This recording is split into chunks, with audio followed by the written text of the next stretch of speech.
നമസ്തേ. കഥകളതിസാഗരത്തിലേക്ക് സ്വാഗതം. ഒതേനനും കരിമലക്കോട്ടയിൽ വാഴുന്ന കുഞ്ഞിക്കന്നിയും തമ്മിലുള്ള കൂടിക്കാഴ്ച കഴിഞ്ഞ്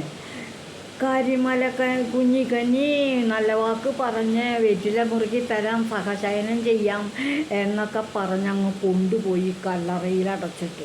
ഈ വിവരമറിഞ്ഞ കുഞ്ഞിച്ചാപ്പൻ പൊട്ടിക്കരഞ്ഞു. കാരണം ഉദയനക്കുറുപ്പിൻ്റെ ഉറുക്കുന്നൂലും എൻ്റെ കയ്യിൽ തന്നിട്ടാണല്ലോ പോയത്. അല്ല, ആ ഉറുക്കുന്നൂലുണ്ടെങ്കിൽ കരുത്തുണ്ട്, ശക്തി കിട്ടും. ഉദയനക്കുറുപ്പ് ആരും ജയിച്ചു കയറി വരുന്നത്. ഇത് പറ്റിച്ചല്ലോ. കുഞ്ഞിക്കന്നിയുടെ പട്ടാളക്കാർ കുഞ്ഞിക്കന്നി കൊല്ലൂലോ എന്ന് വെച്ച് വേറെ ചെന്നു.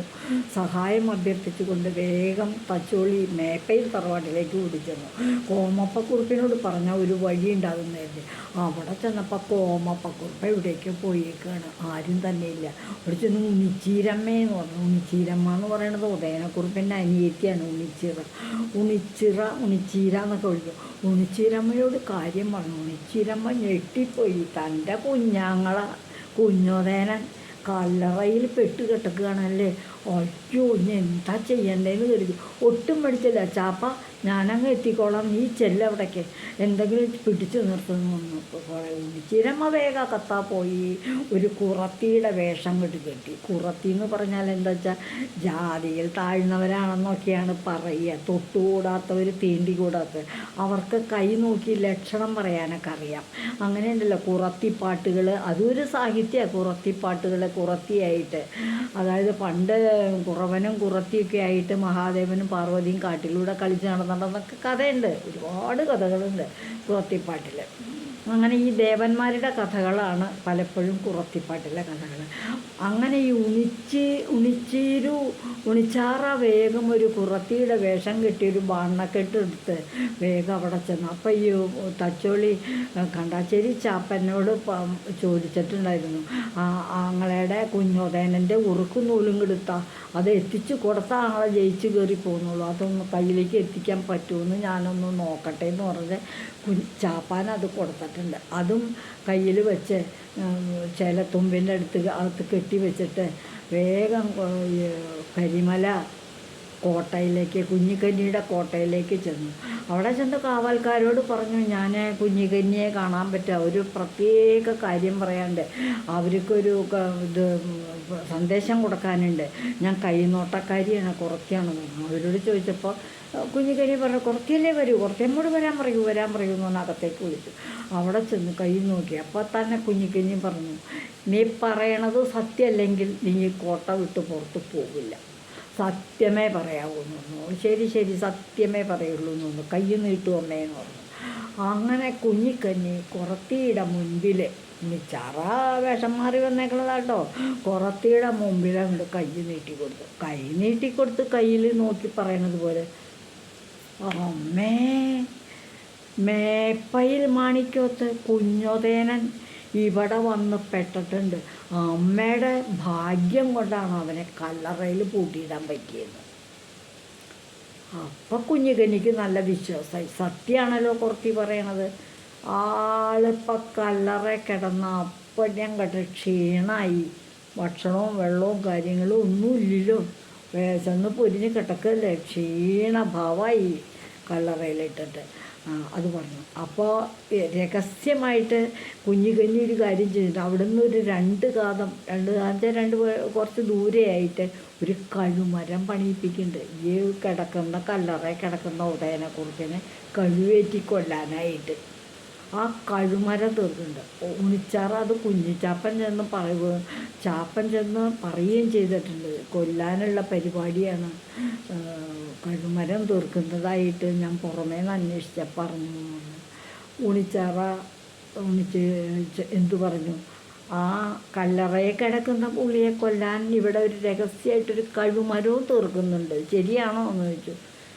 കന്നി ഞെട്ടിപ്പോയി. ഈ കുറത്തി കേമത്തിയാണല്ലോ, അവൾ പറയണതൊക്കെ സത്യമല്ലേ. അതുകൊണ്ട് പറഞ്ഞു, സമ്മതിച്ചു. ഒരു കഴുമരവും തീർക്കുന്നുണ്ട്. കഴുമരത്തിൻ്റെ പണി കഴിഞ്ഞു. ഇന്നത്തോടെ കഴിഞ്ഞു. ഇന്ന് രാത്രിയിൽ തന്നെ കഴിവേറ്റും.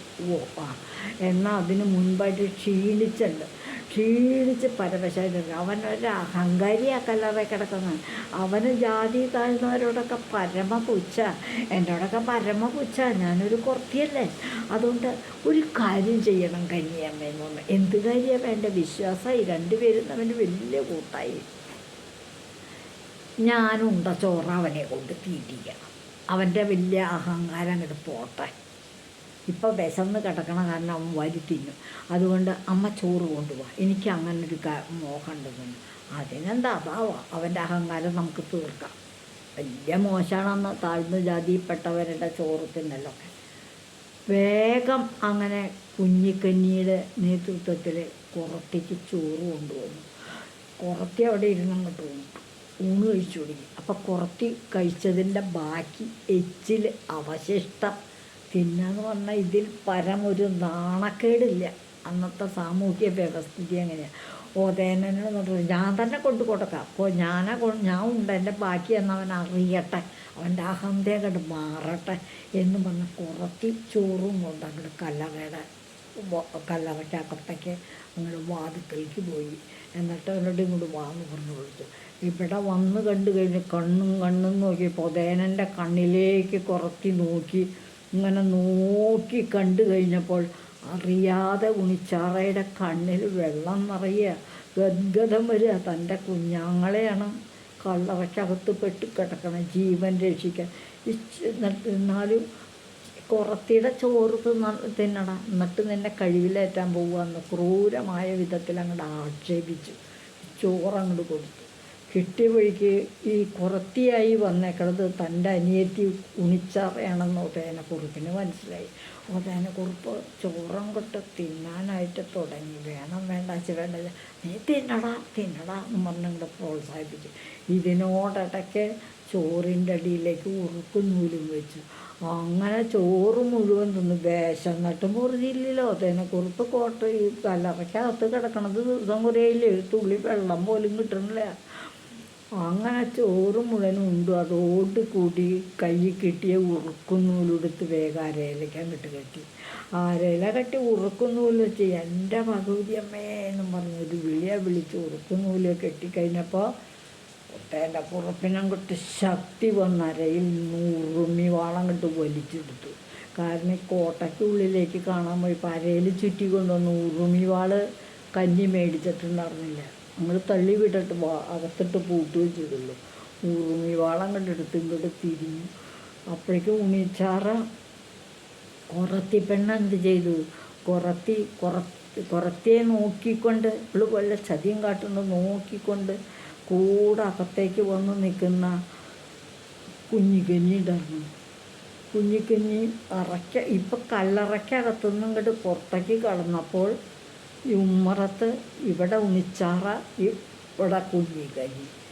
ഉറുമി വാളം അങ്ങോട്ട് എടുത്തിട്ട് ഒരൊറ്റ വീശ വഴിക്ക് ഉണിച്ചാറ താഴത്തേക്ക് ഇരിക്കും. മാറി ഓടാനറിയാം, ഓടാനെ ചെയ്യാൻ പോണ പണി അറിയാം. അതുകൊണ്ട് ഇറങ്ങി ഓടി. കുഞ്ഞിക്കഞ്ഞിയുടെ തലയും വെട്ടി. കുഞ്ഞിക്കഞ്ഞി അവട്ട വച്ച് ഉറുമി വാൾ വീശി കുഞ്ഞിക്കഞ്ഞിയെ കൊന്നു. കുഞ്ഞിക്കഞ്ഞിയുടെ കോട്ടയ്ക്കകത്ത് സൂക്ഷിച്ച് പലരെയും ചതിയിൽപ്പെടുത്തി നേടി സമ്പാദിച്ച് വെച്ചിരിക്കുന്ന സ്വർണവും വെള്ളിയും മറ്റ് സമ്പത്തുകൾ, ആഭരണങ്ങളും എല്ലാം തച്ചോളി മേപ്പയിൽ തറവാട്ടിലേക്ക് വെടിപ്പിച്ചുകൊണ്ട് പോവുകയും ചെയ്തു. അങ്ങനെയാണ് ഒതേനക്കുറുപ്പ് കരിമലക്കോട്ടയിൽ കുഞ്ഞിക്കഞ്ഞിയുടെ തടവറയിൽ നിന്നും രക്ഷപ്പെട്ടത്. കോമപ്പക്കുറുപ്പുണ്ടായിരുന്നില്ല. വരാൻ കാത്തു നിൽക്കുമ്പോഴത്തേക്കും പൊന്നും പണമൊക്കെ കൊണ്ട് ഉണിച്ചാറ വന്നപ്പോൾ വീട്ടിൽ വന്നപ്പോൾ കേട്ടു ഇങ്ങനെ ഉണിച്ചാറ അന്വേഷിച്ചപ്പോൾ ഉണിച്ചാറ പുറത്തിയുടെ വേഷം കെട്ടിപ്പോയേക്കാണ് ഉദയനൻ കല്ലറയിൽ കുടിക്കുന്നത്.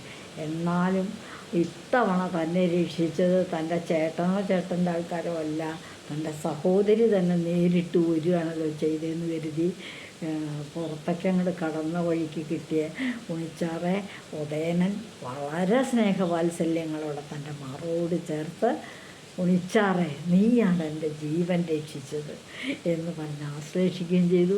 കൊണ്ടുപോയ സ്വർണവും പണവും കാര്യങ്ങളും ഒക്കെ മേപ്പയിൽ തറവാട്ടിലേക്ക് കൊണ്ടുപോവുകയും ചെയ്തു. ഉദയനനും ഉണിച്ചാറയും കൂടി മേപ്പയിൽ തറവാട്ടിൽ ചെന്നപ്പോൾ അവിടെ എങ്ങനെയാണെന്ന് വെച്ചാൽ കോമപ്പക്കുറിപ്പ് എന്താ വേണ്ടതെന്ന് പരിഭ്രമിച്ചിരിക്കുക. അപ്പോൾ വന്നേ ഉള്ളൂ. ഉടനെ പോയിട്ട് കണ്ടിട്ടില്ല, ഉണിച്ചാറയും കാണാനില്ല, എന്താ വേണ്ട ഇനിയെന്ന് വിചാരിച്ചിരിക്കുമ്പോഴും അങ്ങനെ ആരവം കേട്ടു. വിജയഭേരി മുഴക്കിക്കൊണ്ടാണ് ഉദയനൻ്റെ വരവാണത്.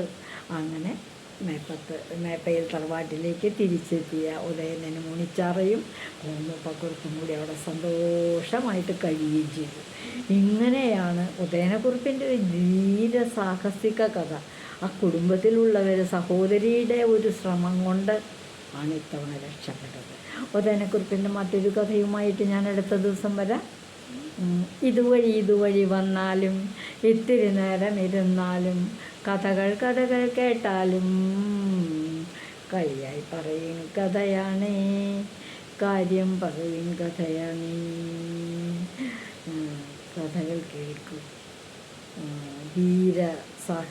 വീരന്മാരുടെ കഥകൾ കേൾക്കും. അതൊരു രസമല്ലേ? കുട്ടികൾക്കല്ല വലിയവർക്കും രസം തന്നെ. നന്ദി.